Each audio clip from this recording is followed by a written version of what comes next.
right, everybody. Happy Thursday. Welcome into Concrete Jungle, a New York baseball podcast.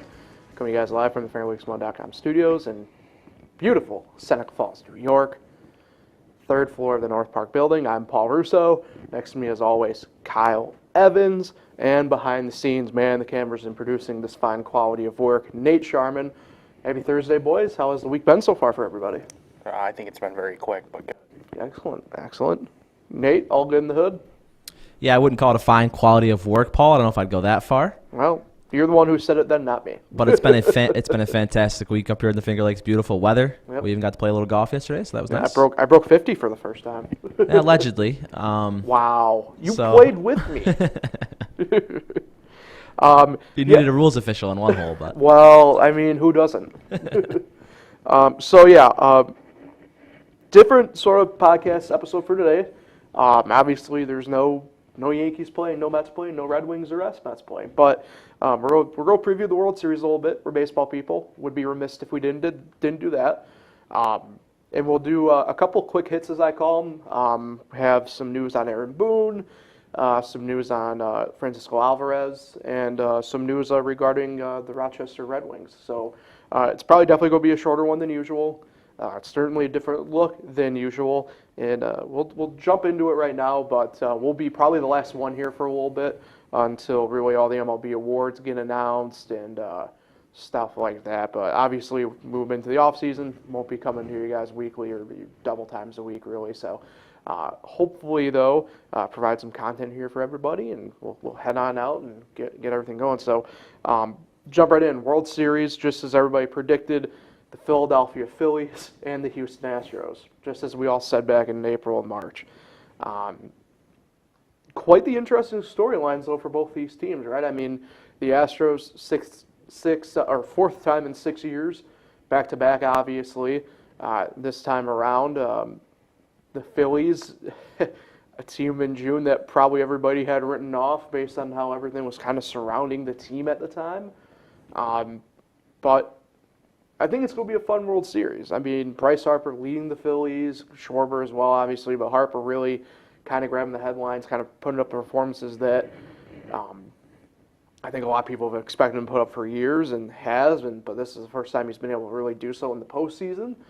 And you look at the Astros, it's kind of been business as usual, but Bregman's kind of the one doing the offensive kind of drumming right now. Is, you know, in a weird way, Jose Altuve can't hit the ball. Yeah, it's definitely an interesting World Series. If you would have told me the Phillies would be in the World Series even in August, I wouldn't have believed you. It's a very cool story, though. I mean, they've had two managers this year. Rob Thompson's done a great job at stepping in. I'm excited, obviously. I mean, it sucks that the Yankees aren't in it, but I'm going to be rooting for the Phillies big time. I think it's going to be very tough for them, just like it was for the Yankees. But the way Bryce Harper's been hitting, I'm wondering if the Astros are going to kind of be careful with him and let other guys hurt him.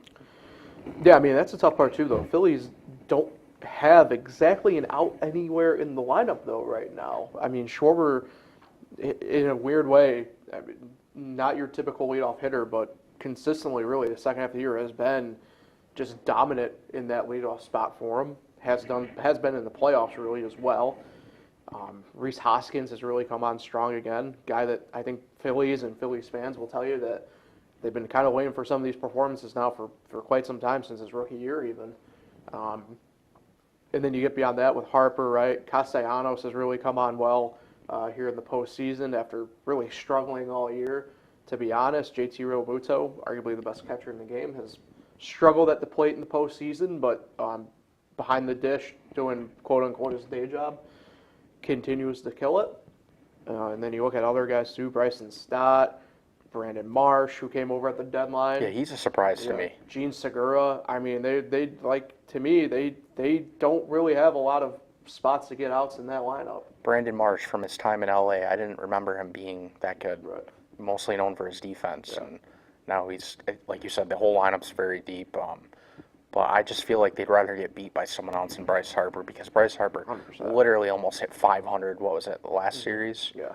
I mean, the guy was literally, it seemed like every single time getting on base. Yeah, I mean, Harper's putting up statistically, we're talking historical numbers, and there's just no way kind of around that. I mean, it's kind of nuts when you think about just going out there and doing what he's been doing. It's been pretty crazy.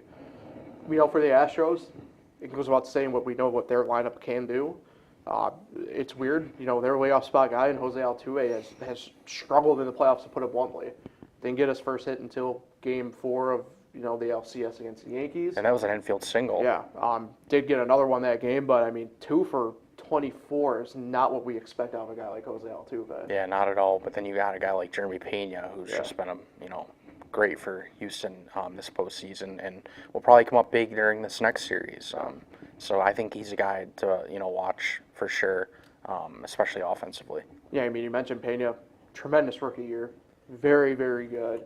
Kind of next in that lineup, though, it's the guy who, he's been there. He's won the longer tenured Astros now in a weird way, but Alex Bregman, simply put, kind of like the Bryce Harper of the Phillies in nature, where he's really been the guy, to be honest, kind of pacing that offense through the playoffs for him. Yeah, the Astros do have a pretty deep lineup, too. Martin Maldonado's not great at hitting, but apparently to the Yankees he is. They're walking him, giving up hits to him. So who knows? Maybe he will be a threat on the offensive side, but he hasn't been all season. And then, you go through it all. We know what Yordan Alvarez can do. Power guy. Has been playing, oddly enough, in the field a little bit as well. Down the stretch, I think a lot of that has to do with the Brantley injury. Back pretty much predating the All-Star break. Kyle Tucker, who been a nice little revelation of sort in a way. I think this is what Houston expected out of him, going back to 2019 really in a way with him, but has certainly come on really good and really strong. Yuri Gurriel, goes without saying what he can do. He's probably collectively one of their better just all-around guys in the field and at the plate. Tough out. You mentioned Maldonado, the other catcher they got, and Christian Vasquez coming over at the All-Star break, or at the trade deadline rather, from Boston. And it goes without saying the pitching staff. I know I'll eat my words, what I said about the Yankees in there with them, but boy, did their starting pitching really step up, and their bullpen did as well. And that's just the way they've been all year. Yeah, one thing I'm kind of interested in this series is that bullpen still going to be very good, or are they finally going to come down to earth a little bit? They've been off the charts good. I kind of think they're due to give up some runs here. Like we just mentioned, the Phillies lineup is pretty deep, pretty good. I think the bullpen might not be as perfect as they were against the Yankees. Yeah. That's just my thought. I don't disagree. I think that's baseball, right? At some point, stuff either regresses or comes back or whatever you kind of want to call it at that point. But as I always say, Hector Neris has to be Hector Neris at some point in that realm. On the flip side, you look at the Phillies pitching. Really their best stuff is their two main workhorses, their aces in the starting rotation, and Aaron Nola and Zach Wheeler. So it's quite the tale of two different teams in that realm. And you kind of mentioned it a little bit, and we did as well. It's been a tale of two seasons for both teams, right? Houston kind of did what we expected them to do all year, stands a couple hiccups here and there along the way. The Phillies, right, fired Joe Girardi midway, pretty much through June, seeing 26 and 29 at the time. Rob Thompson, obviously both former Yankees guys. Thompson, really a former Yankee guy, right? This is a guy who, yeah, he's been here before. I have to say, his past players still call him Topper. And he'll be staying with the Phillies now for another 2 years at least. And good to see him get his, just due manager-wise, but kind of crazy to think about how really Houston, probably expect them to be here, or at least have gone to the championship series. But look, the Phillies, I thought they'd be a playoff team beginning of the year. Certainly didn't look like that through mid-June, like I said. And then all of a sudden, they just go on this run that they've been on, and they're probably the hottest. In all fairness, they've probably been the hottest team in baseball through the postseason. Yeah, and I'm sure a lot of people are going to say that they're not going to watch this World Series, mostly because it's the Astros again. But honestly, like you just said, the teams are. It's interesting on both sides. Their storylines throughout the year. Their lineups, their pitching staff. I do think it's going to be an interesting series. I don't really know what to expect. I just don't think there'll be any sweeps on each side. I'm hoping at least 6 or 7.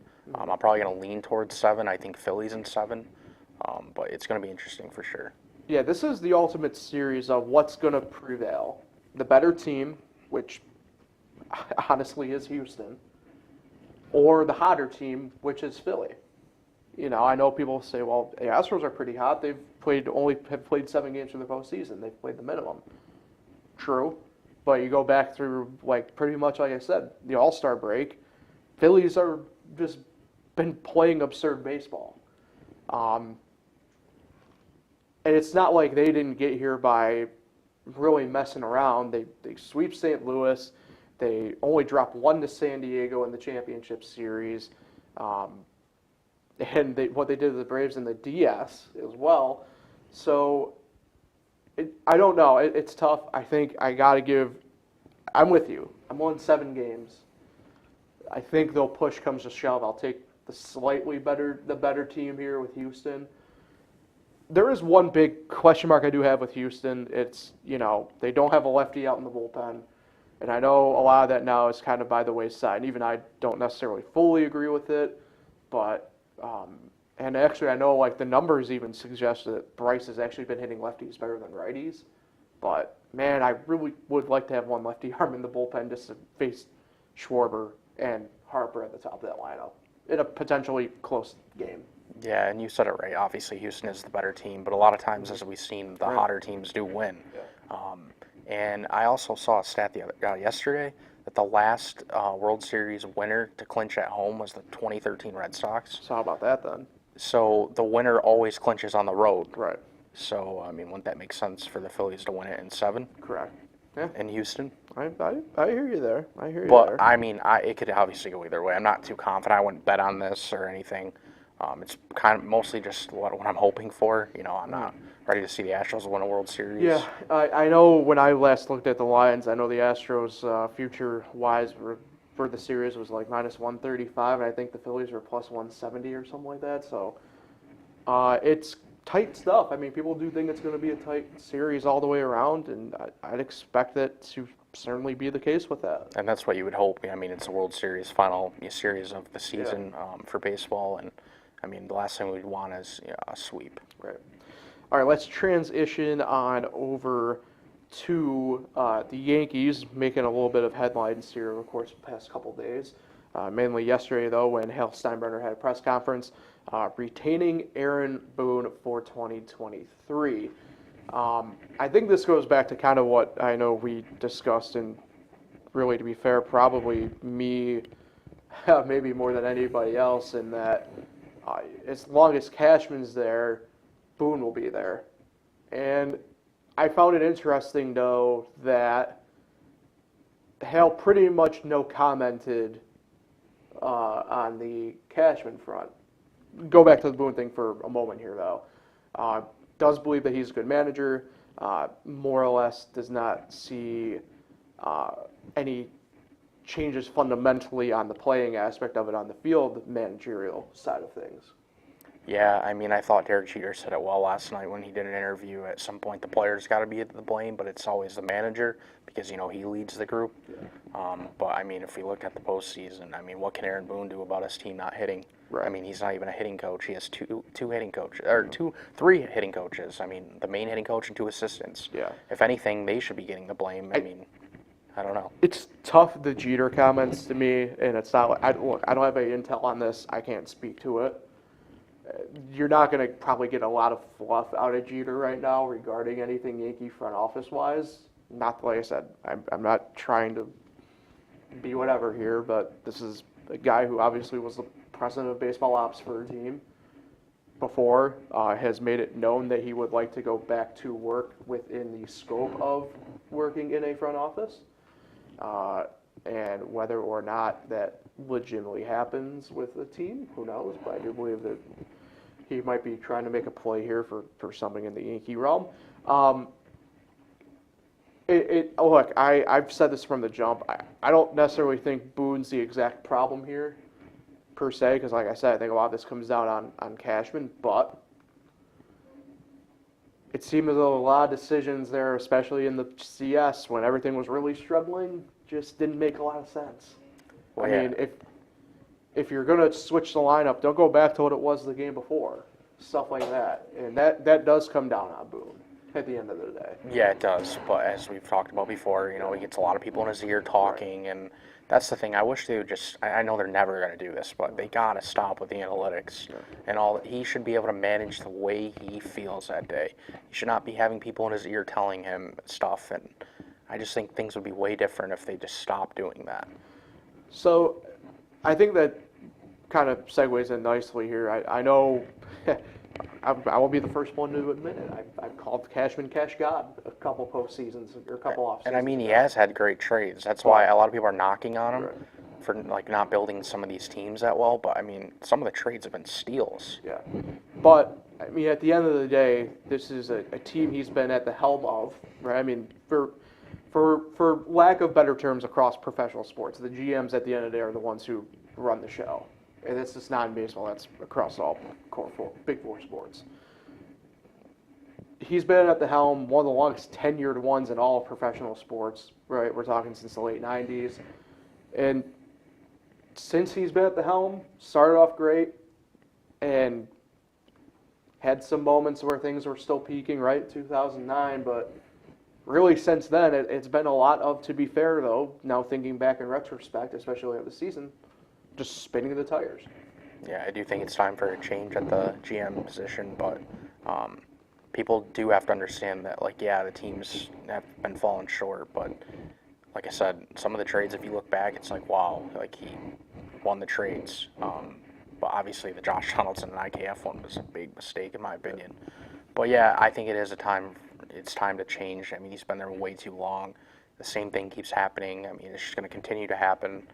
But I just don't see him not coming back if Aaron Boone's coming back. It wouldn't fit right. Yeah. I guess this maybe, and this wasn't exactly something I wanted to talk about, but it's popped in my head now at this point with just the way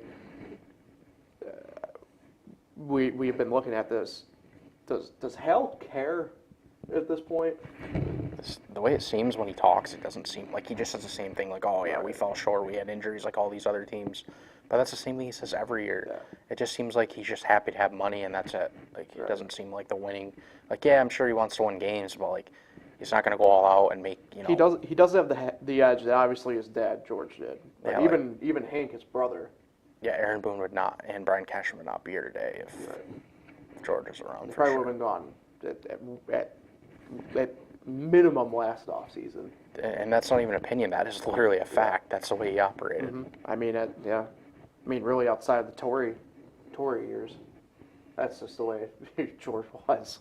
Yeah, I don't know. I'm not a big fan of Hal, to be honest. I just don't like the way he talks. I think in this maybe this is a discussion for a different edition of this podcast, later on down the road. But part of it might be they just have so many different irons in the fire now that who cares? Because I mean, they have the Yankee Stadium, right? They have Yankee Stadium obviously, but they have NYCFC. They have although Hal doesn't have any direct connection to it, I mean, they technically co-own an IndyCar team. It's madness with them. Yeah, and I think we're going to get season-ending press conferences tomorrow. That seems to be the rumor around here, and I think we're going to hear the same. If this wasn't a podcast, I'd probably swear a little bit. We're going to hear the same, it's the same crap. Ridiculous stuff, and it's just like that's not what fans want to hear. But that's the other part too that threw me off with when he more or less said the thing about Boone yesterday. It was just like, weren't they coming up like within the next few days? Like, Yeah, and fans are just Twitter is gonna be insane. I mean, people are pissed, but I think if fans are really that pissed, they'd stop going to games. They wouldn't renew season tickets and this and that. And I just don't think that's gonna happen. Like last year, remember they got bounced in the wild card round, and everyone's like, fire Boone, and then everyone forgot about it. Yeah. So I think that's just how it's gonna be. Yeah. All right, let's transition over to the Mets. Francisco Alvarez having right ankle surgery about 10 days ago now, actually. Was kept mum pretty much right until a point of operation, really. Had right ankle injury. Kind of popped up, actually, I remember back in like July-ish, but really came to a head in September a little bit before he got called up. Had a loose body, apparently, in his ankle, and this was to repair some damaged cartilage. Positive is that he should be ready and good to go by spring training when pitchers and catchers report.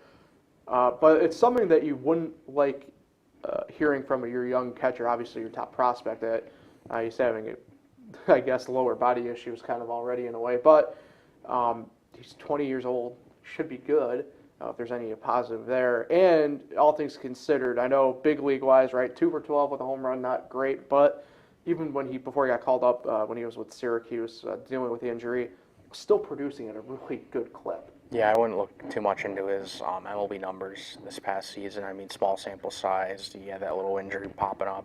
I think the future is still very bright. I think he'll be a very good catcher in the league. And yeah, I don't think there's anything to be too concerned with right now. So, I guess the question here would be, I think we do know he should be the number one guy for him behind the plate next year. If he isn't, I don't know what the Mets are doing. Right. Kind of seems like he's, the untouchable in a potential trade for a certain two-way player as well, which is interesting. Yeah, that rumor seems to be popping up a lot lately, and I don't see it happening, though. I really don't. Yeah. I think that portion of it, again, probably different podcast for when it actually happens, but if there is a positive rate, I mean, Alvarez was well known with obviously New York and the short sample size, but was one of the mainstays for the Syracuse Mets all year this year. And it's good to see that hopefully everything should work out right for him. Knock on wood, I think, obviously surgeries, you never know what quite could happen, but sounds like more or less that they got that loose body out and fixed up the cartilage a little bit, should be good to go. Yeah, I guess if we find out in March or February that he's not at spring training in the first couple of weeks, I think we'll know before that. Then I think we should right. Mets fans should start to worry. Well, right. But, we should know before then. All right, last big quick hit here is it has to do with the Rochester Red Wings. Nothing, I guess, particularly on the field or anything like that. But in our lifetimes, we've only known that venue is one thing. Frontier Field will become Innovative Field starting this upcoming season in 2023. Innovative Data Processing Solutions. They're based out of Henrietta, suburb of Rochester. So more or less what's going to happen here is you'll see the county. Monroe County is going to buy out the contract of Frontier. Innovative is going to step in. The Frontier contract was good through 2025. So it's pretty interesting to see that. I mean, I know around here we've had the same issue with, what is now the GMA Wireless Dome. A lot of people still call it the Carrier Dome. If you're like me, you pretty much are calling it either GMA at this point or you're just referring to it as the Dome. This one's going to be a little bit different. I've only known, like I said, Frontier Field just rolls off the tongue really well. Yeah, this is pretty bizarre. It's going to be like writing articles and stuff. I'm going to have to remember not to put Frontier in there. I was a little shocked by it. I didn't expect it, especially that name. I mean, who would have thought that name was going to be? Right. But yeah, we've had some name changes locally, with other stadiums, arenas, and Yeah. I guess it's kind of expected after all, but it's going to be weird. Yeah. And I would hope that with this new deal, and this is not to make it sound like they haven't done anything, but, the Red Wings and Monroe County have done a really good job improving Frontier Field over the course of the past 5 or so years. Hopefully this new money can also build off of that, though. Not to say, like I said, this state, trust me, Frontier now Innovative Field is not trapped in 1997 or anything like that. There are certainly some spots where you can kind of still see that era that they kind of use, and hopefully, like I said, this is a chunk of money that they can really use to really get back into that venue a little bit, and whether that is, fan experience or player experience, I think as long as it kind of goes to that, I don't have a problem with it per se. Yeah, isn't that basically what the Syracuse Mets did? They put a lot of money in and changed. I mean, I remember how it used to be with the Chiefs. Yeah. It seems a lot different now with the Mets. Yeah. Hopefully that's the case. I know it's been a good, for as much bad stuff has revolved around minor league baseball the past few years, there's been a lot of good as well. More or less one of the things is, Rochester was a satellite site, a couple of years ago during the COVID year, and they've been able to, because of that, pump better equipment and facilities in for the players, and because of that, the MLB stepped up to give funding to teams, and I think stuff like this is also a big plus as well. Yeah, for sure. All right, so that will wrap up Concrete Jungle for today. Going forward, we'll be taking a bit of a sabbatical while the World Series happens, probably a little bit after that as well. But once the MLB awards get announced, we'll come back. Obviously, knock on wood, you got a bunch of different players for the Yankees and Mets up for Gold Gloves. Obviously, MVP Aaron Judge, will he get it? And around the award time is when we first get the inkling of free agent stuff. So won't be an every week thing unless really news just really pops up and we need to jump in to discuss. Aaron Judge signs with the Arizona Diamondbacks or something like that. But or with the Boston Red Sox. well, right. I was going to say that. But yeah, we are going to go away, obviously, for the whole off season. We'll come back here and there, do some episodes when there's enough news to kind of discuss some stuff out and figure it out. But we do appreciate everybody for tuning in through Concrete Jungle here through the first MLB and baseball season that we've been able to do. It's been a blast. Yeah, it's definitely been fun, to talk baseball every Monday and Thursday. And yeah, hopefully we have a lot of off-season news to talk about. For sure. Nate, appreciate it as always behind the scenes. You did a bang-up job behind the scenes this year. Better than Brian Cashman. Somewhere up there with Brian Epler. Wow, that's quite Really the... Kind of like Kevin Adams, I guess. Oh, man, how about that? Yeah. Paul, that might be the nicest thing you've ever said to me. Well, not as nice as your golf game yesterday. Is it just because we're on air? Is that how this works? We'll go back behind the air and release an article saying how bad of a person you are. He's going to go, psych. Yeah, write a column. Right. So, Kyle, appreciate you as always as well. It was a blast to get up here. Can't wait to do it again with you here. Yeah, for sure. It's been a lot of fun, like I said. And, hopefully Aaron Judge stays. For sure, 100%. So, Concrete Jungle, like, share, subscribe on the YouTube channel, fingerlakes1.com. Appreciate you if you did that. Helps us out. Can watch live. Well, when the shows are live, you can watch on there or catch up anytime on there, as well as Anchor, Spotify, and other major podcasts and platforms. So until we talk again, enjoy the World Series, enjoy whatever you're doing, enjoy the last few weeks of good weather, and we will talk to you guys later on.